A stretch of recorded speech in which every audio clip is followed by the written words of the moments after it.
This is lesson 4, and today we are focusing on something really important: finger stretching and coordination exercises. As beginners, your fingers will feel kind of stiff, slow, or out of sync. But don't worry, these exercises will help you to fix all of these problems. Alright, so why do we require these finger exercises? When you play your guitar, your left hand needs to move quickly and accurately, while your right hand keeps with the rhythm or picks some individual strings. It's a lot of multitasking that's going on here. That's why we train both our hands, the left hand and the right hand, to help build them, to help work together and to build muscle memory. Before we begin with the finger exercises, let's learn about the placement of your left hand. How does my left hand hold the guitar strings? We first take our thumb and mount it, sort of lock it up at the back of the neck of the guitar. And then curve our index finger and press this thick sixth string on your guitar. To ensure that you're holding your left hand correctly on the guitar string, the sound of the string should be crisp and clear. First fret, sixth string will sound something like this. Use your right hand to play the sixth string. Guitar strings are basically counted from down to up. That is the first string, which is the thinnest string, to the thickest string, which is on top.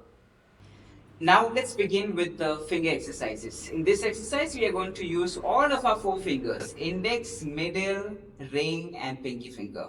And the thumb will lock itself at the back of the neck of the guitar. We will place our index finger on the first fret of the sixth string and play the note with our right hand. Then we are going to place our middle finger on the second fret of the sixth string, and the sound will be something like this. Next we go to the third fret, sixth string, the sound is like this. And finally, the fourth fret with your pinky finger sounds like this. Now these exercises will help you to build your left and right hand coordination. So it goes like 1, 2, 3, 4, 5, 6. Let's try it again. First fret, sixth string sounds like this. Then second fret, sixth string sounds like this. Third fret, sixth string sounds. Fourth fret, sixth string gives this sound. So every time you place your fingers on the guitar strings, whether you're playing chords or individual strings, your fingers are always curved and standing. Avoid these sleeping fingers, because sleeping fingers will not give you a clean sound. It will give you a muted and a buzzy sound. But standing fingers will give you clear and crisp sounds. The problem is this: if I play 1, 2, 3, 4, then it does not really sound right, because songs are generally written in a time signature. So let's count vocally and begin with the practice. 1, 2, 3, 4, and continue. If it's difficult to count with your head, then use a metronome. I've got this Guitar Tuna app, and the metronome here is set to 60 beats per minute, and it sounds like this. 1, 2, 3, 4. So time signature is 4/4, 60 beats per minute, and this is how it sounds. So you can just hit this up and start rolling. 2, 3, 4. 1, 2, 3, 4. 1, 2, 3, 4. So this is your sixth string. Then later on, as you progress, you can move on to your fifth string and move fifth string, first fret, 1, second fret, 2, third fret, 3, 4. And continue. 1, 2, 3, 4. And then you can go to your fourth string, then the third string, then the second, then the first string, and use a metronome and keep counting. As long as you are able to count and get that song imbibed within you, that sound imbibed inside of you, And as long as it's playing at the back of your head, by memory, as long as you remember the beats, you can play any song. Continue to practice these exercises for a few minutes every single day, and then you will be able to build strength, resistance, flexibility, control, and you can prevent injury with this as well if you are on time. After you finish practicing on all the six strings from the thickest to the thinnest, then you can move from down to top. So we can go with 1, 2, 3, 4. 1, 2, 3, 4. And so on up to the last thickest string.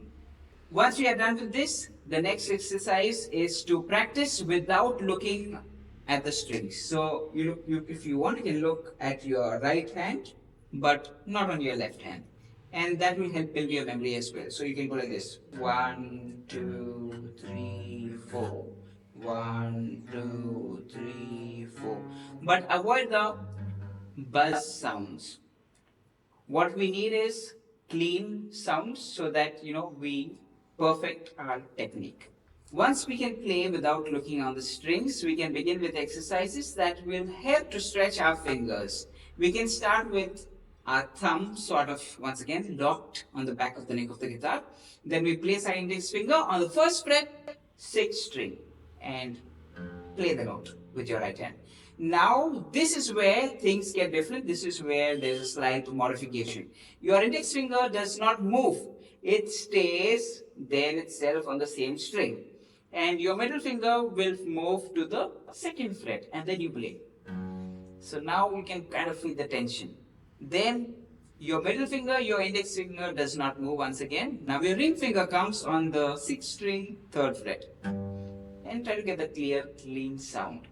Now, none of these three fingers again move, but they stand there only. You're going to feel a lot of tension, kind of. But then now we move to the pinky finger. That's a buzz. So that's not a right sound. The right sound would be something like this. Yeah, quite difficult. But if you're able to do this on all the strings, you're going to build flexibility. And your fingers are going to kind of stretch.